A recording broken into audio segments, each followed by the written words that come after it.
ಕೊಲೆ ಆರೋಪಿ ನಟ ದರ್ಶನನ್ನ ಬಳ್ಳಾರಿ ಜೈಲಿಗೆ ಶಿಫ್ಟ್ ಮಾಡಿ ಇವತ್ತು 4 ದಿನ ಕಳೆದಿರುವಂತದ್ದು. ಹೀಗಾಗಿ ಸಾಕಷ್ಟು ಒಂದು ರೀತಿಯಾದಂತಹ ಆರೋಗ್ಯ ಸಮಸ್ಯೆಯನ್ನ ನಟ ದರ್ಶನ್ ಅವರು ಬಳ್ಳಾರಿಯಲ್ಲಿ ಅನುಭವಿಸ್ತಿರುವಂತದ್ದು. ತೀವ್ರತರನಾದಂತಹ ಒಂದು ಬೆನ್ನು ನೋವಿನಿಂದ ಈಗಾಗಲೇ ವೆಸ್ಟರ್ನ್ ಟಾಯ್ಲೆಟ್ಗೆ ಮತ್ತೆ ಸರ್ಜಿಕಲ್ ಚೇರ್ಗೆ ದರ್ಶನ್ ಮನವಿ ಮಾಡಿಕೊಂಡಿರುವಂತದ್ದು. ಸದ್ಯ ಇವತ್ತು ರವಿವಾರ ಆಗಿರೋ ಪರಿಣಾಮವಾಗಿ ಸಾಕಷ್ಟು ಒಂದು ಏನು ಅಭಿಮಾನಿಗಳು ಕೂಡ ಒಂದು ಜೈಲತ್ತ ಬರುವಂತ ಒಂದು ದೃಶ್ಯ ಇವತ್ತು ಇಡೀ ದಿನ ಕಾಣ್ತಿರುವಂತದ್ದು. ಮತ್ತೊಂದೆಡೆ ಈಗಾಗಲೇ ನಿನ್ನೆ ತಾನೇ ಅವರ ಪತ್ನಿ ವಿಜಯಲಕ್ಷ್ಮಿ ಅವರು ಕೂಡ ಬಳ್ಳಾರಿ ಜೈಲಿಗೆ ಭೇಟಿಯನ್ನು ನೀಡಿದ್ರು. ತದನಂತರದಲ್ಲಿ ಚಾಮುಂಡೇಶ್ವರಿ ಪ್ರಸಾದ ಅಂದ್ರೆ ಮೈಸೂರಿನ ಚಾಮುಂಡೇಶ್ವರಿ ದೇವಿಗೆ ಅರ್ಚನೆ ಮಾಡಿಸಿ ಅಲ್ಲಿಂದ ತಂದಂತ ಪ್ರಸಾದವನ್ನ ಕೊಡುವುದ್ರ ಮೂಲಕ ಎಲ್ಲೊಂದ್ ಕಡೆ ನಿಮ್ಮ ಮೇಲೆ ಚಾಮುಂಡಿ ತಾಯಿಯ ಆಶೀರ್ವಾದ ಇದೆ ಅನ್ನುವಂತ ಒಂದು ನಿಟ್ಟಿನಲ್ಲಿ ಸಾಕಷ್ಟು ಒಂದು ರೀತಿಯಂತ ಧೈರ್ಯ ತುಂಬುವಂತ ಒಂದು ಕೆಲಸವನ್ನ ವಿಜಯಲಕ್ಷ್ಮಿ ಅವರು ಕೂಡ ಮಾಡಿದ್ರು.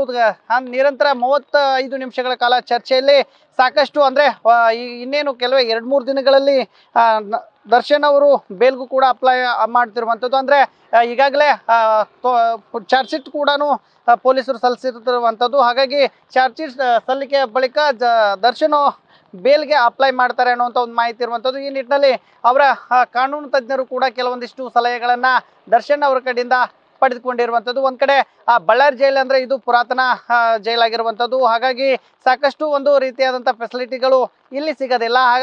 ಬದಲಾಗಿ ಸಾಮಾನ್ಯ ಕೈದಿ ಅಂತಾನೆ ದರ್ಶನ್ ಅವರು ಕೂಡ ಉಳಿದುಕೊಂಡಿರುವಂಥದ್ದು. ಮಧ್ಯಾಹ್ನದ ವೇಳೆಗೂ ಕೂಡ ಅನ್ನ ಸಾಂಬಾರು ಮುದ್ದೆಯನ್ನ ದರ್ಶನ್ ಸೇವಿಸಿದ್ರೆ, ಇನ್ನೊಂದು ಕಡೆ ದರ್ಶನ್ ಅವರಿಗೆ ಸಾಕಷ್ಟು ಏನು ಬೆನ್ನು ನೋವಿನ ಕಾಯಿಲೆ ಕಾಣಿಸ್ಕೊಳ್ತಾ ಇರೋದ್ರಿಂದ ಈಗಾಗಲೇ ಸಾಕಷ್ಟು ಏನು ವೈದ್ಯರು ಕೂಡ ಅಂದ್ರೆ ಜೈಲಿನಲ್ಲಿ ಇರ್ತಕ್ಕಂಥ ವೈದ್ಯರು ಅವರನ್ನ ವೈದ್ಯಕೀಯ ಪರೀಕ್ಷೆಗೆ ಒಳಪಡಿಸುವಂತ ಒಂದು ಕೆಲಸವನ್ನ ಮಾಡಿರುವಂಥದ್ದು. ಅಂದ್ರೆ ಅಗತ್ಯವಿದ್ರೆ ಏನು ಇಲ್ಲೇ ಬಳ್ಳಾರಿಯ ವಿಮ್ಸ್ ಆಸ್ಪತ್ರೆ ವೈದ್ಯರನ್ನ ಕರೆಸಿ ಚಿಕಿತ್ಸೆ ನೀಡಿಸುವಂತ ಒಂದು ಕೆಲಸ ನಡೆಯುತ್ತೆ. ಆದ್ರೆ ಸದ್ಯಕ್ಕೆ ಯಾವುದೇ ಬೇರೆ ಜೈಲಿಗೆ ಶಿಫ್ಟ್ ಆಗೋದು ಬೇಡ ಅನ್ನುವಂತ ಒಂದು ನಿರ್ಧಾರಕ್ಕೆ ಈಗ ದರ್ಶನ್ ಅವರು ಬಂದಿದ್ದಾರೆ ಅನ್ನುವಂತ ಒಂದು ಮಾಹಿತಿ ಸಿಗ್ತಾ ಇರುವಂತದ್ದು. ಯಾಕಂದ್ರೆ ಬೇರೆ ಜೈಲಿಗೆ ಶಿಫ್ಟ್ ಆದ್ರೆ ಅಲ್ಲೂ ಕೂಡ ಎಲ್ಲೋ ಒಂದ್ ಕಡೆ ಏನು ಬೇಲ್ಗೂ ಕೂಡ ಸಾಕಷ್ಟು ಒಂದು ಅಡೆತಡೆ ಆಗುತ್ತೆ. ಹಾಗಾಗಿ ಇದೇ ಜೈಲಿನಲ್ಲಿ ಇರುವಷ್ಟು ಅಂದ್ರೆ ಬೇಲ್ ಆಗುವವರೆಗೂ ಕೂಡ ಇರೋಣ ಅನ್ನುವಂಥ ಒಂದು ನಿಟ್ಟಿನಲ್ಲಿ ಈಗಾಗಲೇ ನಿರ್ಧಾರಕ್ಕೆ ಬಂದಿರುವಂಥದ್ದು. ಅದಲ್ಲದೆ ತಮ್ಮ ಪತ್ನಿ ಬಳಿ ಕೂಡ ಸಾಕಷ್ಟು ವಿಚಾರಗಳನ್ನ ದರ್ಶನ್ ಅವರು ಶೇರ್ ಮಾಡ್ಕೊಂಡಿರುವಂಥದ್ದು.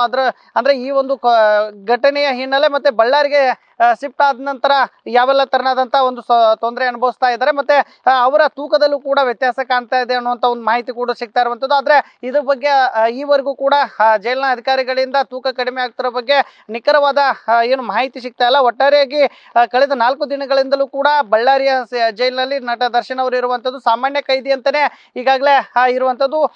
ಜೊತೆಗೆ ವಿಜಯಲಕ್ಷ್ಮಿ ಅವರು ತಂದು ಕೊಟ್ಟಂತ ಕೆಲವೊಂದಿಷ್ಟು ಬಟ್ಟೆ, ಡ್ರೈ ಫ್ರೂಟ್ಸ್ ಆಗಿರ್ಬೋದು ಮತ್ತೆ ಇನ್ನಿತರ ತಿಂಡಿ ತಿನಿಸುಗಳನ್ನ ಸೇವಿಸ್ತಾ ಈಗ ದರ್ಶನ್ ಬಳ್ಳಾರಿ ಜೈಲಿನಲ್ಲಿ ಕಾಲ ಕಳೆಯುವಂತಾಗಿರುವಂಥದ್ದು.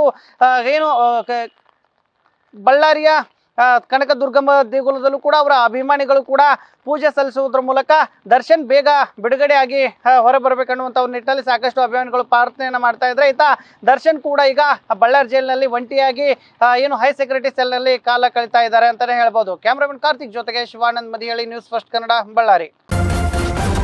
ನ್ಯೂಸ್ ಫಸ್ಟ್ ನಿರ್ಭೀತಿಯಿಂದ ನಿಮ್ಮ ಪರವಾಗಿ.